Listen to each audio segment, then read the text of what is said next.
Okay, so we're feeling thirsty. We're going to go for beer number 3. This is a slightly different one coming up from Beer Hut. Same crowd as the 2 solo hop beers. Citra Ella Pale Ale up next. And then, welcome back to Views on Brews. I am Brendan, and this is my 3rd beer on a school night. Not school night for me because I am in lockdown in pandemic mode, so that's how I'm able to have a 3rd beer tonight. But anyway, I'm interested to look this beer up. I haven't even picked the can up since I was given it. Interesting to note, this is a pale ale. It's 4.5%. It's a session type beer. I'm going to expect a crisp, refreshing body to this beer.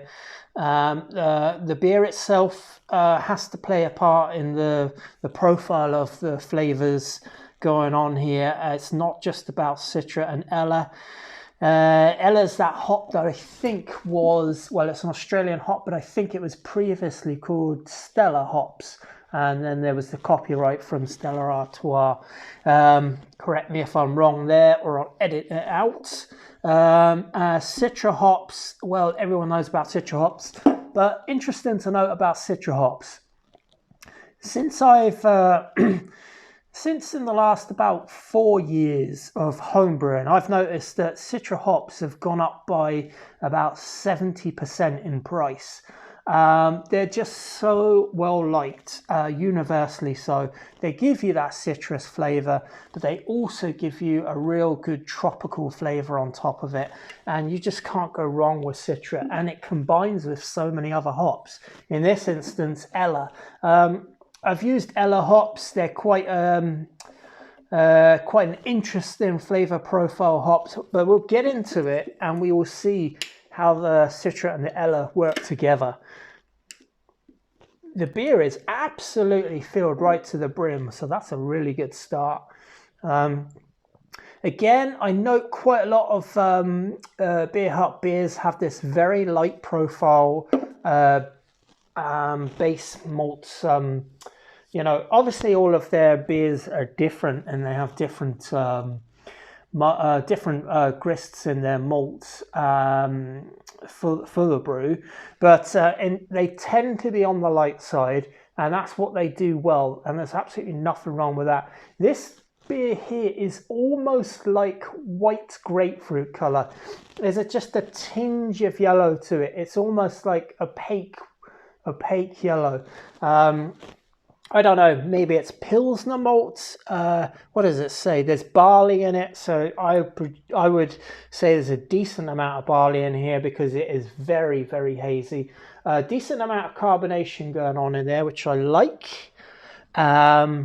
Especially, I mean, it's going to show through more because it's 4.5% anyway. Have a look at the can there and see if that's one that you've knocked off on your Untapped. Pale ale. Okay, let's have a look at this. Really think the cool thing about this beer so far is the head is really thick. It's only just under a finger thickness, but the bubbles are so densely compact, so that's interesting.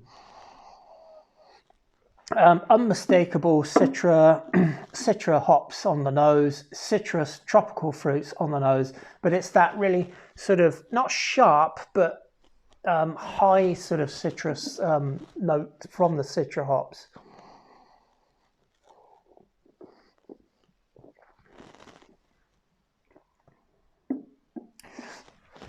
And the Ella comes in around it. The Ella is interesting because Citra hops, but this Ella hops seem to be a little bit more resinous, a bit more piney, and a bit more earthy. Whereas the Citra hops sort of are at the opposite end with that grassy citrus, not floral, well, a little bit floral, quite a lot tropical.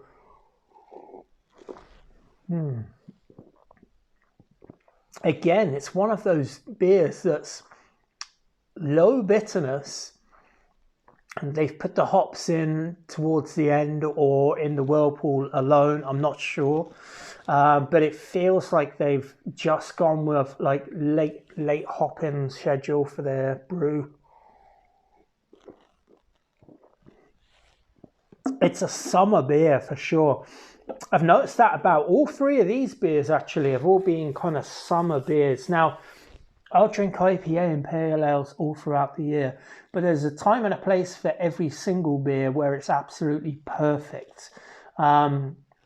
We're coming into the cooler nights now. I start to look at maltier beers, darker beers, a bit of, German style malt brown sort of, amber ales and all these kinds of bocks and different kinds of meatier beers that just feel right for the time of year. But in actual fact, there's nothing wrong with having a pale ale as well. And at 4.5%, it's perfect sort of session beer that you could drink a good few of. Nice cloudy beer. The head stain on it. It has this sweetness as well that comes through on the nose, which is all to do with I'm guessing it's Pilsner malt in here, because I always find a bit of sweetness on the nose from Pilsner malt. Maybe that's just because it's the colour of the malt, the amount of roasting that the malt has had, or dry kilning,